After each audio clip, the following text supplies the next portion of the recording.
Year 1901 ஒரு 10 வருஷ பையன் அவனோட அண்ணன் தங்கச்சி கூட பொம்பையில் இருக்க மைசூர் ஸ்டேஷனில் இறங்குனாங்க. அங்கே இறங்கி நிறைய நேரம் ஆயிடுச்சு. ஆனால் அவங்களுக்காக யாருமே காத்துக்கணும் இல்லை. அவங்கள ஒரு ஸ்டேஷன் மாஸ்டர் பார்த்துங்கன்னு தான் பார்த்து அவங்க கிட்ட வந்து கேட்டான், நீங்கள் எங்கே போனோம்? அதுக்கு பதிலாக அந்த பசங்க சொல்லிச்சிங்க, எங்கள் அப்பா கோரைகாமில் பியோன் வேலை பார்க்குறாங்க, நாங்கள் எங்கள் அப்பாவுக்காக வெயிட் பண்ணிக்கின்னு இருக்கிறோம். அந்த பசங்க ட்ரெஸ்ஸு பார்த்து பியோன்னு நினச்சான் இவங்க பெரிய ஜாதி பசங்க. அதனால சிரித்து பேச ஸ்டார்ட் பண்ணான். ஆனால் பேச்சுவார்த்தையிலேயே ஸ்டேஷன் மாஸ்டருக்கு தெரிஞ்சிச்சு இவங்க சின்ன ஜாதி பசங்க. அதனால திரும்பி போய்க்கினேன்ட்டாங்க. ஸ்டேஷன் வெளியே அவங்க மாட்டு வண்டிகளை கூட பார்த்தாங்க. ஆனால் அவங்க ஜாதியை பார்த்து ஒரு மாட்டு வண்டிக்காரன் கூட நிற்கல. லாஸ்ட்டில் ஒரு மாட்டு வண்டிக்காரன் ரெடி ஆகணும். ஆனால் 2 வார்த்தையை சொன்னான். ஃபஸ்ட்டு அதிகமாக காசு வாங்குவான், 2வது மாட்டு வண்டி அவங்கள ஓட்டிக்கின்னு போடணும். அந்த பசங்க வேறு வெயில் இல்லாத ரெடி ஆகிட்டாங்க. அந்த சின்ன பையன் மாட்டு வண்டியை ஓட்ட ஸ்டார்ட் பண்ணான். ஆனால் வெயிலில் போகும்போது அந்த பசங்களுக்கு தனி தகம் எடுத்துக்கிச்சு. வெயிலில் ஒரு குடிசை தெரிஞ்சிச்சு. அந்த குடிசையில் போனாங்க அந்த பசங்க. அப்போ மாட்டு வண்டிக்காரன் சொன்னால், அந்த குடிசையில் இருக்கிற ஆள் சின்ன ஜாதிங்களுக்கெல்லாம் தண்ணி கொடுக்க மாட்டான். அதனால் நீங்கள் அவங்க எல்லாம் உங்களோட உண்மையான ஜாதியை சொல்லாதீங்க, நீங்கள் சொல்லுங்கள் நீங்கள் ஹிந்துன்னு, அப்போ தான் அவன் தண்ணி கொடுப்பான். ஆனால் குடிசையில் இருக்க ஆள் தெரிஞ்சு இவங்க ஹிந்து இல்லை, இவங்க சின்ன ஜாதி. அதனால் அன்றைக்கி தண்ணி கூட கிடைக்கல. தண்ணி கிடைக்காமையே அந்த பசங்க வந்துச்சிங்க. அந்த சிச்சுவேஷன் அவனுக்காக முதல் வாட்டி இல்லை. அவன் ஸ்கூலில் கூட பசங்களாம் அவங்களுக்கு தொடக்கூடாதுன்னு சொல்லியிருந்தாங்க டீச்சருங்களாம். அவன் வீட்டிலேருந்து கோணி பையத்துக்குன்னு போவான் உட்காரத்துக்காக. பசங்களை விட்டு தூரமாக உட்காரத்துக்காக டீச்சருங்க சொல்லியிருந்தாங்க. ஆனால் யாருக்குமே தெரியாது அந்த பையன் பெரியவனாகி அப்படியாப்பட்ட லீடராக வருவார். அவன் சட்டம் கேட்டு ஃபுல்லாக நாட்டே ஆடும். இவர் கொஞ்ச நேரம் அப்புறம் இந்தியா மாரி பெரிய கண்ட்ரியோட கான்ஸ்டிடியூஷனை எழுதிடுவார். வாங்க பார்க்கலாம் அப்படியாப்பட்ட great leader, social reformer, architect and father of Indian constitution doctor Bhimrao Ramji அம்பேத்கரோட லைஃப் ஸ்ட்ரகில் அவங்க எந்த ஸ்ட்ரகிள் பண்ணி கான்ஸ்டிடியூஷன் ரெடி பண்ணாருன்னு. இவர் 1891 14 ஏப்ரலில் மத்திய பிரதேசில் இருக்க மாவோ வில்லேஜில் பிறந்தார்.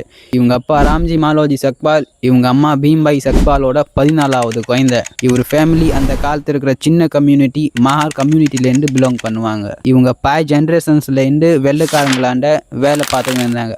இவங்க அப்பா வெள்ளைக்காரங்களோட கம்பெனியில் சுபேதார் ரேங்கில் இருந்தார். பீம்ராவ் பிறந்து 2 வருஷம் அப்புறம் இவங்க அப்பா ரிட்டையர் ஆகிட்டாங்க. கொஞ்ச நேரம் கழிச்சு இவங்க ஃபேமிலியோட மகாராஷ்டிராவில் இருக்க சட்டாரா டவுனில் ஷிஃப்ட் ஆகிட்டாங்க. இவர் ஃபேமிலி பெருசாக இருக்கிறதால இவர் சத்தாராவில் ஃபேமிலியை விட்டு கோரேகாமில் கேசியர் வேலை பார்க்க ஸ்டார்ட் பண்ணார்.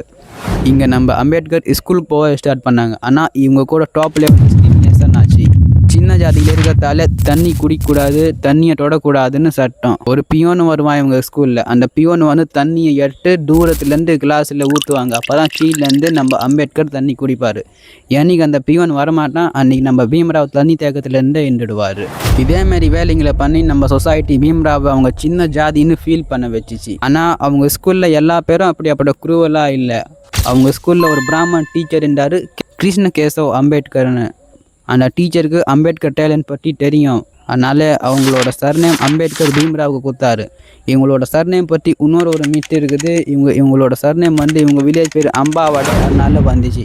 ஆனால் உண்மையாக யாருக்குமே தெரியாது. இந்த சர்நேம் மாறினால அவங்க லைஃப்பில் ஒன்றும் சேஞ்ச் ஆகலை. டிஸ்கிரிமினேஷன் அப்படியே இருந்துச்சு. எல்லாம் அப்படியே ஓடிக்கின்னு இருக்கும்போது அவங்க லைஃப்பில் ஒன்று டர்னு வந்துச்சு. அவங்க அம்மா 6 வருஷத்துலேயே அவங்கள விட்டுட்டு போயிட்டாங்க. பீம்ராவோட அத்தை மீராபாய் அவங்களோட குடும்பத்தை பார்த்துக்கிச்சு. ஆனால் கொஞ்ச நாள் அப்புறமே அவங்க அப்பா செகண்ட் மேரேஜ் பண்ணிக்கினாங்க. அந்த செகண்ட் மேரேஜ் பண்ணதால பீம்ராவுக்கு ரொம்ப கஷ்டமாக ஆச்சு. அதனால் அவர் ஓடி பாம்பேயில் வேலை செய்யணும்னு முடிவு பண்ணாங்க. ஏன்னா பாம்பேயில் அம்பேத்கரோட தெரிஞ்ச ஆளுங்களாம் வேலை செய்வாங்க. பாம்பே போகிறதுக்கு காசு தேவைப்பட்டுச்சு. அதனால அவங்களோட அட்டை மீராபாய் பர்ஸ்லேருந்து காசு எடுத்துக்கு பார்த்தாங்க. காசு எடுக்கும்போது அதில் 1 பைசா மட்டும் இருந்துச்சு. அந்த 1 பைசாவை பார்த்து அம்பேத்கர் ரொம்ப கஷ்டப்பட்டாங்க. அவங்க வருத்தப்பட்டாங்க, நாங்கள் ஏன்டா இந்த வேலை பண்ண போகிறோன்னு. இதுக்கப்புறம் அம்பேத்கர் லைஃப் சுத்தமாக மாறிடுச்சு. அவங்க நல்லா படிக்க ஸ்டார்ட் பண்ணாங்க. பீம்ராவ் படிப்பை பார்த்து டீச்சர் கூட பாராட்டுவாங்க. டீச்சருங்க அவங்க அப்பாக்களை சொன்னாங்க, பீம்ராவை நல்லா படிக்க வைங்க. பீம்ராவை படிப்புக்காக அவங்க அப்பா சத்தாரா விட்டு பாம்பேல ஷிஃப்ட் ஆகிட்டாங்க. இங்கே இவங்க குடும்பம் சின்ன ரூமில் இருக்கும். ஆனால் இவர் பீம்ராவை பாம்பேயில் இருக்க பெரிய ஹை ஸ்கூல் எல்ஃபின் ஹை ஸ்கூலில் பேர் சேர்த்தாங்க. ஆனால் இங்கே கூட காஸ்டிஜம் இவங்க பின்னாடி விடல. அதனால் இவங்களுக்கு சன்ஸ்கிரிட் படிக்கக்கூடாதுன்னு தடங்கல் பண்ணிட்டாங்க. அந்த காலத்தில் நினைப்பாங்க சின்ன ஜாதிங்கெல்லாம் சன்ஸ்கிரிட் மாரி பெரிய பெரிய கிரந்தெல்லாம் படிக்கக்கூடாதுன்னு. அப்போ கூட இவர் இங்கேயே நிற்கல. இயர் 1907 இவர் மெட்ரிகுலேஷன் எக்ஸாம் பாஸ் பண்ணிட்டாங்க. அதில் 750லேருந்து 282 மார்க்ஸ் பண்ணியிருந்தாங்க. அந்த காலத்தில் ஒரு சின்ன மார்க் கம்யூனிட்டியால் அவ்வளோ மார்க்ஸ் இருக்கிறது பெரிய விஷயம். ஆனால் 15 வயசுலேயே அம்பேத்கரோட கல்யாணம் ராமாபாய் கூட பண்ணிட்டாங்க. அப்போ ராமாபாய் வயசு 9 இருந்துச்சு. அம்பேத்கரோட ஒய்ஃப் ராமாபாய் அவங்களோட கை விடலை. இவங்க வீட்டில் வேலை செஞ்சு மாட்டு சாணிங்களை வாரி அவரோட எருமட்டை தட்டி அம்பேத்கரை படிக்க வச்சாங்க. அவங்களோட குடும்பத்தை பார்க்க ஆரம்பித்தாங்க. இதேமாரி கஷ்டப்பட்டு கூட பீம்ராவ் 12th எக்ஸாம் பாஸ் பண்ணாங்க. இன்னும் முன்ன படிக்கிறதுக்காக அதிகமாக காசு தேவைப்படும். அவ்வளோ காசு அவங்க கையில் இல்லை. ஆனால் நிறைய பேருக்கு தெரியும் பீம்ராவ் நல்லா படிப்பான். நிறைய பேர் நினைப்பாங்க பீம்ராவ் முன்ன போனதுனால. அதுலேருந்து ஒரு ஆள் பரோடா ஸ்டேட்டோட மகாராஜ் சாய்ஜிராவ் காயக்வாடுகளை சொல்லி மந்த்லி ஸ்காலர்ஷிப் வாங்கி கொடுத்தாங்க. அதுக்கப்புறம் அம்பேத்கர் 1912 எக்கனாமிக்ஸ் பொலிட்டிக்கல் சயின்ஸில் பிஏ டிகிரி வாங்கினார். இதுக்கு இடையில் பீம்ராவோட அப்பா இறந்துட்டார். ஆனால் இங்கே கூட பீம்ராவ் நிற்கல. பரோடா ஸ்டேட்டோட ராஜா ஒரு ஸ்கீம் எடுத்தார். அந்த ஸ்கீமில் கொஞ்சம் படிக்கிற பசங்களுக்கு மட்டும் ஸ்காலர்ஷிப் கொடுத்து வெளிநாட்டுக்கு அனுப்பணும்னு இருந்துச்சு.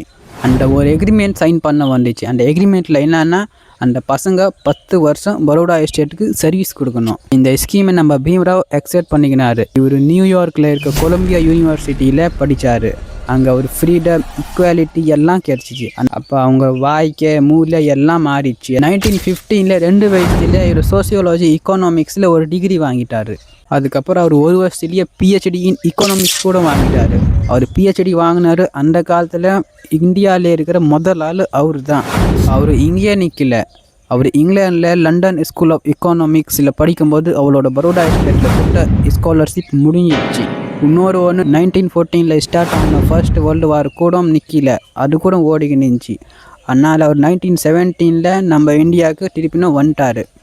அக்ரிமெண்ட்டால் 10 வருஷம் காயக்வாட் ஆஃப் பரோடா ஸ்டேட்டில் வேலை செய்கிறதுக்கு இருந்துச்சு. அவ்வளோ படிச்சதால் அவர் காயக்வாட் ஆஃப் பரோடாவோட மிலிட்ரி செக்ரட்டரியாக ஆகிட்டார். 4 வருஷமாக வெளிநாட்டில் இருக்கிறதால அவர் காஸ்டிசம் சின்ன ஜாதி பெரிய ஜாதிலாம் பார்க்கல.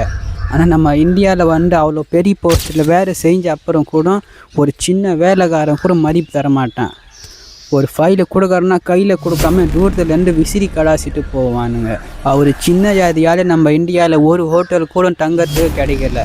லாஸ்ட்டில் அவங்களோட ஜாதியை மறித்து பார்சி கிறிஸ்ட் ஹோஸ்டலில் இருந்தார்.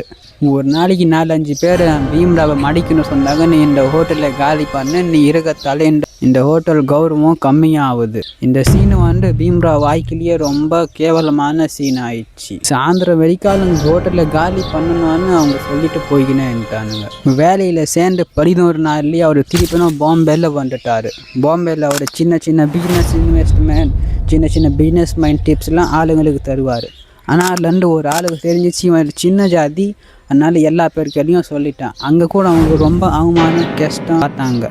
அப்போ கூட அவர் இங்கேயே நிற்கல. பாம்பேயில் இருக்க சைனம் காலேஜில் பொலிட்டிக்கல் எக்கனாமிக் சயின்ஸில் ப்ரொஃபஸராக ஆகிட்டார். அந்த காலேஜ் பசங்களுக்கெல்லாம் தெரிஞ்சிச்சு இவர் ப்ரில்லியண்ட்டான ஆள். அதனால இவர் சின்ன பப்ளிக் கேதரிங், சின்ன ஃபங்க்ஷன்ஸ், சோஷியல் ஃபங்க்ஷன்ஸ்லாம் அட்டென்ட் பண்ண ஸ்டார்ட் பண்ணார். அதனால பப்ளிக் உள்ள இவர் ஒரு லீடர்னு இமேஜ் கிரியேட் ஆயிடுச்சு. இவரை ஒரு லீடர்னு பார்க்க ஆரம்பித்தாங்க. இவர் இன்னொரு விஷயம் தெரிஞ்சுக்கினார். கம்மன்னு இருந்தால் ஒன்றும் பண்ண முடியாது, நம்ம பேசினா தான் முன்ன ஏற முடியும்னு. அதனால் இவர் Southborough committee of government India 1919 participate பண்ணார்.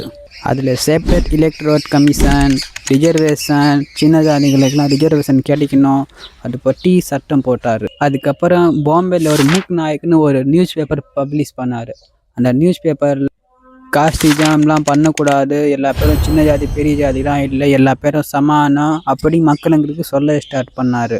அதில் பப்ளிக்கில் ஒரு லீடர்னு இமேஜ் கிரியேட் ஆயிடுச்சு. அந்த நியூஸ் பேப்பரில் ஒரு ஆர்டிக்கல் எழுதினார். நம்மளுக்கு வெள்ளைக்காரங்கள்லேருந்து மட்டும் ஃப்ரீடம் வேணாம், நம்மளுக்கு சோஷியல் பொலிட்டிக்கல் எக்கனாமிக்கல் ஈக்குவாலிட்டி கூட வேணும், எல்லா பேருக்கும் சமான அதிகாரமாக கிடைக்கணும்னு சொல்லிக்கின்னு இருந்தார். ஆனால் இவங்களுக்கு ஒரு விஷயம் தெரிஞ்சிச்சு, மக்கள் ஊர்லேருந்து கெட்ட எண்ணெய் தைக்கிறதுக்காக படிப்பட்டான் ஒரு அப்படியாப்பட்ட வெப்பன்னு, அதை யூஸ் பண்ணி தான் நம்ம இந்த மக்கள் ஊர்லேருந்து கெட்ட எண்ணெய் அழிக்க முடியும். அதனால் அவர் இன்னும் படிக்கிறதுக்காக பேங்க்லேருந்து அவங்க ஃப்ரெண்டுகள்லேருந்து காசு வாங்கி லோன் வாங்கி லண்டன் ஸ்கூல் ஆஃப் எக்கனாமிக்ஸில் பேரிஸ்டரேட் லா டிகிரி முடித்தார். 1923 லண்டன்லேருந்து டாக்டரேட் டிகிரி வாங்கினார். அவர் இந்தியாவிலேருந்தே முதல் ஆள் அவர் தான். அதுக்கப்புறம் அவர் இங்கேயே நிற்கல, அங்கே அவர் எம்எஸ்சி டிஎஸ்சி டிகிரிலாம் வாங்கினார். அவருக்கு எஜுகேஷன்லாம் அவ்வளோ பிடிக்கும். அவர் 2 மாஸ்டரு 4 டாக்டரல் டிகிரிலாம் வாங்கினார். அவர் முதல் ஆள் சவுத் ஏசியாலேயே அவர் தான். அவர் கையில் காசு இல்லை, அதனால் அவர் லோயர் வேலை பார்க்கறதுக்கு முடிவு பண்ணார். ஆனால் லோயர் லைசன்ஸ் வாங்கிறதுக்கு கூட காசு இல்லை. அதனால் அவங்களோட ஃப்ரெண்டு நாவல் பட்டினா அவங்களுக்கு 500 ரூபாய் காசு கொடுத்தாரு லைசன்ஸ் வாங்கிறதுக்காக. அவர் லோயராக ப்ராக்டிஸ் பண்ண ஸ்டார்ட் பண்ணார். அவர் இங்கேயே நிற்கல, அவர் மூக்குநாய் நியூஸ் பேப்பரு மூலியமாக மேக்சின்ஸ் மூலியமாக அவர் சின்ன ஜாதிங்க பற்றிலாம் பண்ணக்கூடாதுன்னு எழுதி ஸ்டார்ட் பண்ணார். அதனால் அவர் ஒரு சின்ன ஜாதிங்களோட லீடர்னு ஒரு இமேஜ் கிரியேட் ஆயிடுச்சு. இது கூட அவர் சின்ன சின்ன ஃபங்க்ஷன்ஸில் பெரிய பெரிய ஃபங்க்ஷன்ஸில் பப்ளிக் கேதரிங்ஸ்லாம் போக ஸ்டார்ட் பண்ணார். அங்கே பெரிய பெரிய சூப்பராக ஸ்பீச் கொடுக்க ஸ்டார்ட் பண்ணார். அதனால் அவர் சின்ன ஜாதிங்களோட லீடர்னு ஒரு இமேஜ் ரெடி ஆயிடுச்சு. அவங்க பாப்புலாரிட்டி பற்றி பிரிட்டிஷ் கவர்மெண்ட் கூட தெரியும். அதனால 1926 1934 வரைக்காலம் பிரிட்டிஷ் கவர்மெண்ட் பாம்பே லெஜிஸ்லேட்டிவ் கவுன்சிலோட அவர் ஒரு மெம்பராக ரெடி ஆயிடுச்சு. அப்போ பாம்பேயில் ஒரு தண்ணி பிரச்சனை இருந்துச்சு. பெரிய ஜாதிங்களாம் சின்ன ஜாதிங்களுக்கு தண்ணி குடிக்க விட மாட்டாங்க. அதனால் அந்த சின்ன ஜாதி யாருங்கெல்லாம் பாம்பே லெஜிஸ்லேட்டிவ் கவுன்சிலுக்கு அந்த பிரச்சனைகளை எடுத்துக்கின்னு வந்தார். ஆனால் அப்போ லெஜிஸ்லேட்டிவ் கவுன்சிலேருந்து அப்ரூவல் ஆயிடுச்சு, தண்ணிலாம் குடிக்கலாம் அப்படிலாம் ஒன்றும் இல்லைன்னு. ஆனால் அப்போ கூட பெரிய ஜாதிங்களாம் தண்ணி குடிக்க விட மாட்டாங்க. அதுக்கப்புறம் ஒரு இடத்துல நம்ம அம்பேத்கர் ஒரு 1000 கணக்கு பேருங்களுக்கு ஸ்பீச் கொடுத்தாரு, இதெல்லாம் பண்ணக்கூடாதுன்னு. அந்த 1000 ஜனங்களாக கூடவே பாம்பே டேங்க்குக்கு போனார். பாம்பே டேங்க்கில் போய் அவங்களும் சேர்ந்து தண்ணி எடுத்து குடித்தார். அப்போ தான் பெரிய ஜாதிங்களுக்கெல்லாம் கோவம் வந்துச்சு இந்த வேலையால். அதனால் சின்ன ஜாதிங்கள்லாம் அடித்தாங்க. அடித்ததால் இந்த கதை நாட்டு ஃபுல்லாக தெரிஞ்சிச்சு. அம்பேத்கரை நாட்டு ஒரு லீடராக பார்க்க ரெடி ஆயிடுச்சு. நம்ம பீம்ராவ் சின்ன சின்ன இடங்களை போய் சின்ன சின்ன ஜாதிங்களை ஒன்றா சேர்க்க ஆரம்பித்தாங்க. அப்போ இயர் 1909 ஒரு ஆக்ட் வந்துச்சு, மின்டே மொரலே ரிஃபார்ம் ஆக்ட். அந்த ஆக்டில் முஸ்லீம் ஜாதிக்கெலாம் செப்பரேட் எலெக்டோரேட் கிடச்சிச்சு. மெம்பர் ஆஃப் லெஜிஸ்லேட்டிவ் கவுன்சிலில் ஒரு தனியாக ஒரு சீட்டு கிடச்சிச்சு. அப்படின்னா முஸ்லீம் ஜாதிங்களுக்கு 2 ஓட்டு தரத்துக்கு ஆப்பர்ச்சுனிட்டி கிடைக்கும். ஒரு ஓட்டு அவங்க ஜாதிக்கு கொடுப்பாங்க, அவங்க கம்யூனிட்டி லீடருக்கு. இன்னொரு ஓட்டு ஏஜ் ஜென்ரல் வேறு ஒருத்தருக்கு கொடுப்பாங்க. இயர் 1928 சைமன் கமிஷன் நம்ம இந்தியாவுக்கு வந்துச்சு. அப்போ நம்ம பீம்ராவ் சைமன் கமிஷன் கையில் செப்பரேட் எலெக்டோரேட்காக ரிக்வெஸ்ட் கொடுத்தாரு. பெரிய பெரிய காங்கிரஸ் லீடர் காந்தி நேருலாம் சைமன் வரக்கூடாதுன்னு கோபேக் சைமன்னு ப்ரொட்டஸ்ட் பண்ணிக்கிட்டு இருந்தாங்க. இன்னொரு பக்கம் நம்ம பீம்ராவ் சைமன் பக்கம் இருந்தார். அதனால் பீம்ராவை ஜனங்கள்லாம் எடுபடி பண்ண ஸ்டார்ட் பண்ணிட்டாங்க. பீம்ராவை சின்ன ஜாதிங்களோட லீடர்னு பார்க்க ஆரம்பித்தாங்க. இவன் சின்ன ஜாதிங்க பற்றி மட்டும் பேசுகிறான். அதனால் பீம்ராவ் இமேஜ் கூட கொஞ்சம் டேமேஜ் ஆச்சு. லாஸ்ட்டில் இந்த காஸ்டிஜம் ஆள் டோட்டல் நம்ம பீம்ராவ் ஒரு முடிவு எடுத்தார். ஒரு இடத்த பீம்ராவ் ஸ்பீச் கொடுத்து, நம்ம ஹிந்து ஜாதியில் இந்த அட்டா இவங்கெல்லாம் நம்மளை தொட மாட்டுக்கிறாங்க, அதனால் நம்ம ஜாதியை மாற்றலாம். அதனால் அவர் பேச்சு கேட்டு கொஞ்சம் ஆளுங்க அவங்களோட ரிலீஜனை இந்துவிலேருந்து பௌத்த தர்முக்கு மாற்றிட்டாங்க. இயர் 1930 சைமன் ரிப்போர்ட் வந்துச்சு. அப்போ பீம்ராவ் சைமன் பக்கம் இருந்தார். அதுக்கப்புறம் London first round table conference ஆயிடுச்சு. அதில் நம்ம பீம்ராவ் கூட அட்டென்ட் பண்ணுறாரு. முதல் தடவை ஒரு தலித் அன்டச்சபிளாரு அவங்களோட ஈக்குவாலிட்டிக்காக பேச லண்டன் கான்ஃபரன்ஸில் போயிருந்தார். ஆனால் அதை நம்ம காந்தி தாத்தா வரல, ஏன்னா அப்போ சிவில் டிசோபிடியன்ஸ் மூவ்மெண்ட்டில் அவர் இருந்தார். இன்னொன்று அவருக்கு சைமன் மீட்டிங்கில் இருக்கிறதுக்கு பிடிக்கல. ஆனால் பெரிய பெரிய லீடர் சர்தார் வல்லபாய் பட்டேல், நேரு, பெரிய பெரிய காங்கிரஸ் லீடர்ஸ்லாம் வந்திருந்தார். இவங்கெல்லாம் வேறு வழியில் இருந்தார், நம்ம பீம்ராவ் வேறு வழியில் போய்கின்னு இருந்தார். 1931 மாடபவனில் காந்தி தாத்தாவுக்கு அம்பேத்கருக்கு ஒரு மீட்டிங் ஆச்சு. அந்த மீட்டிங்கில் நம்ம காந்தி தாத்தா சொன்னார், நீ என் வழிக்கு வர மாட்டேங்கிறேன், நீ என்னை பார்த்தா பிடிக்கல பார்க்குது, நீ பிறகுற முன்னிருந்த நான் சின்ன ஜாதிங்களுக்காக இருக்கிறேன், அவங்களுக்கு நான் ஒரு பேர் ஹரிஜன் கூட கொடுத்துக்கிறேன், அவங்களுக்கு 20 லட்ச ரூபாய் காங்கிரஸ் ஃபண்டில் கூட கொடுத்துக்கிறேன். அப்போ நம்ம பீம்ராவ் சொன்னார், நீங்கள் தப்பாக சொல்கிறீங்க, அதுலேருந்து 1 ரூபா கூட நம்மளுக்கு கிடைக்கல, நாங்கள் அப்படியாப்பட்ட நாட்டுக்காக வாய மாட்டோம், எந்த நாட்டில் எங்களுக்கு தண்ணி கூட குடிக்க விட மாட்டாங்க. அதுக்கப்புறம் அங்கேருந்து போயிட்டார். அதுக்கப்புறம் அம்பேத்கர் தெரிஞ்சுக்கினார், இவங்க மேலாம் இருக்க முடியாது, நம்மளே தான் ஒரு வெய் எடுக்கணும். அதுக்கப்புறம் year 1931 second round table conference London ஆச்சு. அதில் நம்ம காந்தி தாத்தா கூட இருந்தார். இப்போ நம்ம பீம்ராவ் செப்பரேட் எலெக்டோரேட்காக கேட்டாங்க. ஆனால் நம்ம காந்தி தாத்தா தடங்கல் பண்ணார். காந்தி தாத்தா நினைப்பார், எல்லா பேரும் செப்பரேட் எலெக்டோரேட் கிடைச்சிச்சின்னா தனித்தனியாக பிரிஞ்சிடுவார், தனித்தனியாக பிரிஞ்சு நம்மளுக்கு வெள்ளைக்காரங்கலேருந்து ஃப்ரீடம் கிடைக்க முடியாது, அதனால செப்பரேட் எலெக்டோரேட் தரக்கூடாதுன்னு நினச்சார். Year 1932 British PM Ramsay MacDonald ஒரு கம்யூனல் அவார்டு கொடுத்தாரு.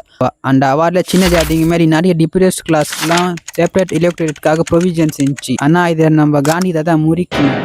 பூனாவில் இருக்க எருவாடா ஜெயிலில் போய் அவங்க சாப்பாடை தியாகம் பண்ணிட்டு உக்காந்துக்கினார். சாப்பாடு தியாகம் ஆள் அவங்க உடம்பு சரியில்லாத ஆயிட்டாங்க. அதனால காந்தி ஃபாலோவர்ஸ்க்கெல்லாம் கோவம் வந்துச்சு. அதனால நம்ம பீம்ராவ் ஸ்டேச்சு ரெடி பண்ணி வெயில கொளுத்த ஸ்டார்ட் பண்ணாங்க அந்த ஸ்டேச்சுவை. இந்த ப்ரொட்டஸ்ட்லாம் அதிகமாக ஆகினே போச்சு. ஜனங்களாம் பீம்ராவை எடுபடி பண்ணிக்கினே இருந்தாங்க. எடுபடி அதிகமாக ஆகிறதுனால 24 செப்டம்பர் 1932 5 மணிக்கு பூனா பேக்ட் சைன் ஆயிடுச்சு. அங்கே தலித் கம்யூனிட்டிக்கு தர செப்பரேட் எலக்டரேட் கேன்சல் ஆயிடுச்சு. அதுக்கு முதல்ல தலித் கம்யூனிட்டி தான் ஒரு ஓட்டு அவங்க கம்யூனிட்டிக்கு தருவாங்க, ஒரு ஓட்டு ஜென்ரல் கேட்டகரி அவங்க ஒரு லீடருக்கு தருவார். ஆனால் இதுக்கப்புறம் எல்லாம் மூடிட்டாங்க. இதுக்கப்புறம் பூனா பேக்டில் ரிசர்வேஷன் சீட்டு தலித்ஸ்க்காக 71 147 வரைக்காலம் ஏற்றிட்டாங்க. சென்ட்ரல் லெஜிஸ்லேச்சரில் 18% வரைக்காலம் ஏற்றிட்டாங்க. ஆனால் தலித் கம்யூனிட்டி அம்பேத்கரோட இந்த முடிவால் முழுக்கிச்சு. அதுக்கப்புறம் பீம்ராவ் அம்பேத்கர் எக்கனாமிக்ஸில் ப்ரில்லியண்ட்டாக இருந்தார். அதனால் Reserve Bank of India RBI establish பண்ணதுக்கு அவர் முக்கியமான ரோல் ப்ளே பண்ணார். அதோட ரூல்ஸ் ஃபங்க்ஷன்ஸ் எல்லாம் பேங்க் எப்படி முன்ன போவோம் எல்லாம் எழுதி கொடுத்தாரு நம்ம பீம்ராவ். 1935 கல்கத்தாவில் பேங்க் எஸ்டாப்ளிஷ் ஆயிடுச்சு. இதுக்கப்புறம் பீம்ராவ் லைஃப்பில் ஒரு புது தருணம் வந்துச்சு. அவங்களோட ஒய்ஃப் ராமாபாய் 37 வயசுலேயே மும்பை டார்ஜிலிங்கில் விட்டுட்டு போயிட்டாங்க. அவங்க ஒய்ஃப் போனப்புறம் பீம்ராவ் ரொம்ப கஷ்டப்பட்டாங்க. அவங்க ஒய்ஃப் மேலே டாக்ஸ் ஆன் பாகிஸ்தான் ஒரு புக்கு வேறு எழுதினார். அதில் எழுதியிருந்தார் அவங்கள்ட்ட முன்ன ஏறத்துக்கு பீம்ராவ்லேருந்து அம்பேத்கரை ரெடி ஆக்கிறதுக்கு அந்த காரணமே அவங்க ஒய்ஃப் தானே அந்த புக்கில் சொன்னார். அதுக்கப்புறம் அவர் இங்கேயே நிற்கல, பாலிட்டிக்ஸில் இண்டிபெண்ட் லேபர் பார்ட்டி ரெடி பண்ணார். சென்ட்ரல் லெஜிஸ்லேட்டிவ் அசம்பிளி எலெக்ஷன்ஸில் 15 சீட்டு ஜெயிச்சிட்டாரு. அதுக்கப்புறம் அவருக்கு பாம்பேலேருந்து MLA பதவி கொடுத்தாங்க. அவர் பவர்லேருந்து நிறைய வேலைங்களை செஞ்சாங்க. 20 July 1942 all India schedule cost federation establish பண்ணார். இதுக்கப்புறம் Ambedkar Nagpur viceroy council join பண்ணார். அங்கே ஒரு லேபர் மினிஸ்டராக இருந்து வேலை பார்த்தாரு. அந்த போஸ்ட்டில் இருந்து 27 நவம்பர் 1942 7th இந்தியன் லேபர் கான்ஃபரன்ஸில் லேபர் வேலைங்களை 12 மணி நேரத்துலேருந்து 8 மணி நேரம் வரைக்கும் குறைச்சார். அதனால் நம்ம லேபருக்கெல்லாம் வேலை செய்கிற ஆளுங்கெல்லாம் சந்தோஷப்பட்டாங்க. வேர்ல்டு வார் II யூரோப்போட எக்கானமிக் கண்டிஷன் சரியில்லை. இந்த நம்ம இந்தியாவில் ஃப்ரீடம் ஃபைட்டர்ஸ்லாம் பிரிட்டிஷ் மூக்கில் அமக்கலம் பண்ணிக்கின்னு இருந்தாங்க. அதனால் நம்ம இந்தியாவுக்கு பிரிட்டிஷ் கையிலேருந்து விடுதலை கிடச்சிச்சு. விடுதலை கிடச்ச அப்புறம் இந்தியாவுக்கு ஒரு நியூ கான்ஸ்டிடியூஷன் தேவைப்பட்டுச்சு. 6 டிசம்பர் 1946 ஒரு நியூ கான்ஸ்டிடியூண்ட் அசம்பிளி ரெடி பண்ணாங்க. டாக்டர் அம்பேத்கரை பங்கால்லேருந்து அசம்பிளிக்கு அனுப்புனாங்க. இங்கே அவர் கையில் ஒரு பெரிய ரெஸ்பான்சிபிலிட்டி கொடுத்தாங்க. அவரை 7 பேர் டீமோட ஒரு சேர்மேனாக ஆக்கிட்டாங்க. அங்கே நம்ம அம்பேத்கர் அந்த டீமில் இருந்து ஆஸ்திரேலியா, ஃப்ரான்ஸ், UK மாரி 60 நாட்டுங்களோட கான்ஸ்டிடியூஷனை படித்து அதுலேருந்து நல்ல விஷயங்களை நம்ம இந்தியன் கான்ஸ்டிடியூஷனில் போட்டார். இல்லை செம்ம ஃபண்டமெண்டல் ரைட்ஸ்லாம் கூட இருந்துச்சு. Freedom of equality, freedom of speech, freedom of privacy எல்லாம் இருந்துச்சு. இவர் எல்லா ஸ்டேட்டுக்கும் தனித்தனியாக பவர் கொடுத்தாரு. எல்லா ஸ்டேட்டும் பிரிஞ்சிடக்கூடாது, சண்டை போடக்கூடாது. அதனால சென்ட்ரல் கவர்மெண்ட்டுக்கு அதிகமாக பவர் கொடுத்தாரு. எல்லா போஸ்ட்டுக்கும் டீப் ரிசர்ச் பண்ணி எல்லா போஸ்ட்லேயும் அந்தந்த ஆளுக்கு பவர் கொடுத்தாரு. இவர் கான்ஸ்டிடியூஷன் ரெடி பண்ணதில் ஒரு முக்கியமான ரோல் ப்ளே பண்ணார். அதனால இவருக்கு ஃபாதர் ஆஃப் கான்ஸ்டிடியூஷன் பேர் கொடுத்தாங்க. இவர் SC STக்கெலாம் கூட ப்ரொவிஷன்ஸ் கொடுத்தாரு. யூனிவர்சிட்டிஸில், பாலிட்டிக்ஸில், ஜாப்ஸில் ரிசர்வேஷன் கொடுத்தாரு.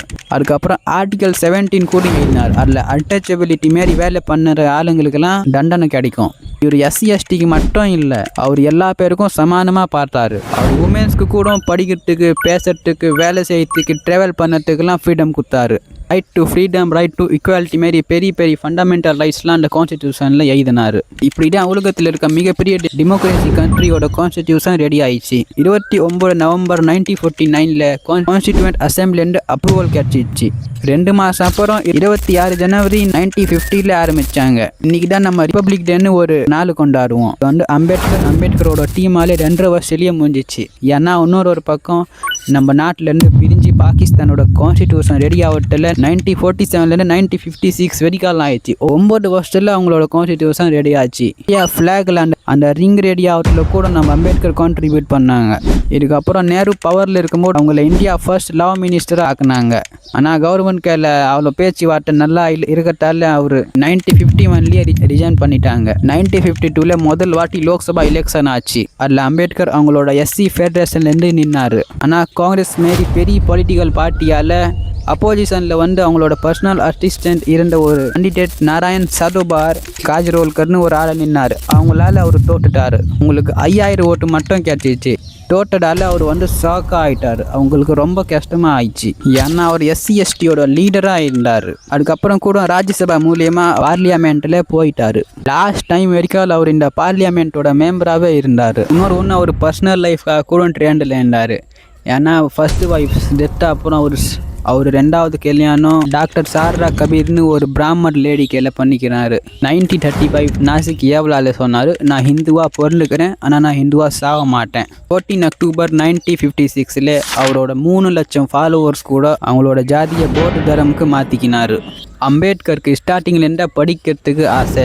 அவங்களுக்கு 9 பேச்சுங்க தெரியும். அதில் English, Hindi, French, Sanskrit, Pali, German, Marathi, Russian, Gujarati, French, இதேமாரி பல பேச்சுங்களாம் அவங்களுக்கு தெரியும். இந்த படிப்பாசிங்களால் அவருக்கு அந்த காலத்தில் அவருக்கேல உலகத்தில் இருக்க மிகப்பெரிய லைப்ரரி 50,000 புக்கோட இருந்துச்சு. அதுக்கப்புறம் அவர் கட்டுக்கட்ட புக்கெலாம் கூட எழுதிக்கிறாரு. லாஸ்ட்டில் அவர் த புத்தா அண்ட் ஹிஸ் தர்மா இந்த 2 புக்குங்களை லாஸ்ட்டில் எழுதினார். இந்த புக்கு எழுதி 3 நாள் அப்புறம் 6 டிசம்பர் 1956 டெல்லியில் இறந்துட்டார். இன்னைக்கு கூட அவங்களோட டெத் அனிவர்சரியை மக்களுங்கெல்லாம் கொண்டாடுவாங்க. இயர் 1990 அவருக்கு பாரத் ரத்னா அவார்டு கூட கிடைச்சி. இன்னைக்கு கூட இவங்களோட லைஃப் ஸ்டோரி வந்து நிறைய பேருக்காக இன்ஸ்பிரேஷன்.